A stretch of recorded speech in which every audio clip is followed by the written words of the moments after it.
Discuss an update in last night's shooting incident that happened near Lake Merritt. I have Chief Floyd Mitchell alongside Assistant Chief James Beer, Deputy Chief Casey Johnson, and Deputy Chief Frederick Chavis. All right, everyone, I'm going to go over some prepared notes I have for you, and then we'll open it up for questions, okay? All right. Good afternoon. I'm here to provide an update to our community regarding the shooting incident that occurred last night in the 400 block of Grand Avenue near Lake Merritt, resulting in multiple victims being injured. As you're aware, thousands of people were in and around this area celebrating the Juneteenth holiday and enjoying a beautiful day, beautiful evening at the park. There were no scheduled or permitted city events at the park during this time. At approximately 8:15 p.m. during the celebrations, approximately 20 vehicles, mostly ATVs and dirt bikes, initiated an illegal sideshow.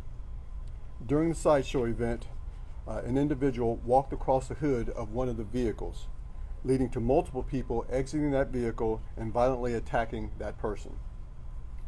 This act then resulted in multiple fights breaking out along Grand Avenue between Euclid and Bellevue.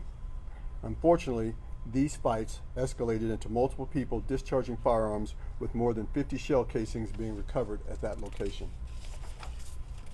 Our officers responded to the area and began rendering critical first aid to the wounded, during which some of the individuals within the crowd began attacking my officers. In all, 16 victims were transported and treated at local hospitals, 15 for gunshot wounds and 1 for injuries sustained in the assault. The victims' ages range from 20 years old to 30 years old. At this time, no arrests have been made in connection with the shooting. One individual has been arrested in regards to the assault on the police officer. Last night, we had approximately 100 officers working regular patrol and special assignment within this area, including our ceasefire teams, our special resource East and West teams, and traffic unit. More than 30 of these officers were assigned to the area in and around the lake to provide high visibility during the evening's events. For the upcoming family-friendly Lake Fest event, we'll again have additional OPD officers working the lake and the park area. We are requesting assistance from outside law enforcement agencies and the Department of Transportation to assist us in our efforts moving forward this summer. My department will be heavily restricting traffic flow in and around this area to reduce the opportunities for sideshow activities. A larger presence, and an even larger presence, is planned for the 4th of July. I want to close my comments by stating that this type of behavior and level of violence is unacceptable. The opportunity to celebrate with your family and friends should never be marred by gunfire. Our police department will continue to work tirelessly to identify and apprehend the individuals involved in this senseless act of violence to bring them to justice. That ends my prepared comments. I will open it up for questions. How are the victims doing? What are their injuries? Can you describe? Yes, ma'am. We had our updated briefing this morning, and what we understand now, we have everything from minor gunshot or flesh wounds to loss of fingers to some of the individuals still being in critical condition. And so how many are in critical condition, do you know? I do not have that number, ma'am. Do me a favor, raise your hand and introduce yourself, because the chief doesn't know all of you. I'm Jody Hernandez with NBC Bay Area. Nice to meet you, ma'am.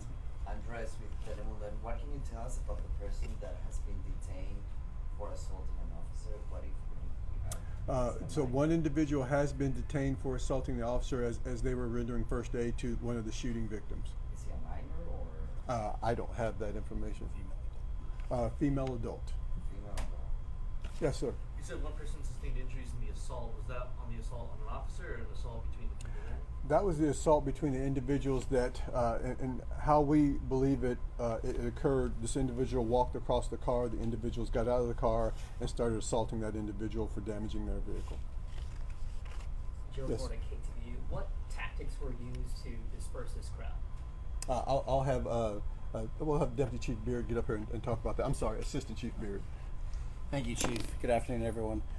So actually, we had officers on site. It was a very large crowd. Immediately, they responded to provide first aid. As the crowd enveloped and got more aggressive and officers were assaulted, we brought in additional officers to cordon off the area, kind of make a space between the crowd and the officers, at which point more people became compliant, and once the arrest was made, it kind of quailed it a little bit. It still had, quite a bit of, I would say, resistance, but with the responding officers, we actually had to call an emergency call. So with the influx of additional officers throughout the city, we were able to kind of alleviate the situation and get people where they needed to go to get help. Did you have to use any use of force in that? Very minimal use of force other than just physical prowess to overcome resistance. Luz Peña with ABC 7 News. You said you did have officers on scene, yet I saw video of the incident and it looked really chaotic. I couldn't see any police officers in that specific area. I mean, where were police officers? You said there were 30? Where were they? So the 30, you got to understand that the lake's a fairly significant, large footprint within that area.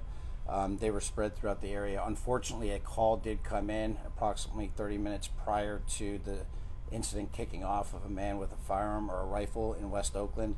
So some of our resources were diverted to handle that situation. As they were returning back to the lake is when the sideshow enveloped, and then we saw the violence escalate. The officers that were there were within a block. They immediately responded to provide first aid to make sure that we were able to start life-saving measures, especially for the individual that was most wounded at the time. At that point, they were coming up with a plan for additional officers to respond. It did take a couple of minutes to get additional officers there. So would you say... And 1 second, Chief, here before you finish, I wanted Chief Johnson to talk about, there was also a homicide that occurred. There were several incidents going on at the same time. So would you say you were stretched thin because there was so much going on last night in Oakland that you couldn't actually respond specifically to what was going on at Lake Merritt? No, I wouldn't say that. Yeah. I'll jump in. No, we had people there, but you have to understand this is a large city, almost 500,000 people. We had officers there on special detail to provide a high visibility there. We also had a shooting incident that Chief Beard just talked about. We also responded to a homicide that occurred just earlier prior to that. So, no, we had people there, but to say that we can be at every place at every time, we cannot do that. But we had officers there to respond as quickly as we possibly could. Go ahead. Chief, can I follow up on that? I was just going to follow up and say that, when we do have these critical incidents, especially when we have homicides or shootings or individuals who are apparently armed with assault-style rifles, it does take a while. I'm not saying what. It takes a large amount of resources for officers to go and assist with those scenes, especially when you're talking about someone who lost their life or an individual armed with a firearm, especially an assault rifle. So we want to ensure that we have enough resources there to handle that, to keep not only the community safe, but also our officers safe at the same time. Chief, how concerned are you with the lack of resources? I mean, you have 30 officers out there and you've got thousands of people and lots of people with guns. I mean, how concerned are you about... It's a large concern, and one of the things that we're doing right now, we work with the Office of Inspector General for the city to have a staffing plan completed, and we should have that staffing plan completed by the end of this year or the first month of next year. When we look at that, that's going to give us the opportunity to sit down with our council and our mayor to talk about what the true staffing should be for this police department in this size city. A growing city. So that's one of the things that I am concerned about and we are looking at as we move forward. Hold on. Who hasn't asked a question yet? David with the Chronicle.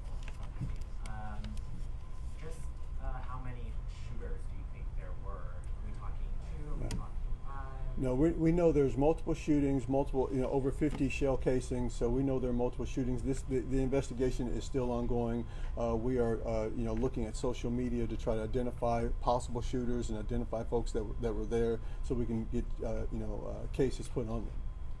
But I can't give you, David, an exact number how many we have at this point. As far as the gender of the victims, is it a mix? It is a mix. It is a mix. Quick question, what type of assaults did the officers get from these people that attacked them? I don't know what the injuries were on the officers. So the officers, while they were rendering first aid, they were approached by multiple people and they were punched in the face and the upper body. Several officers. At least 2. One last question.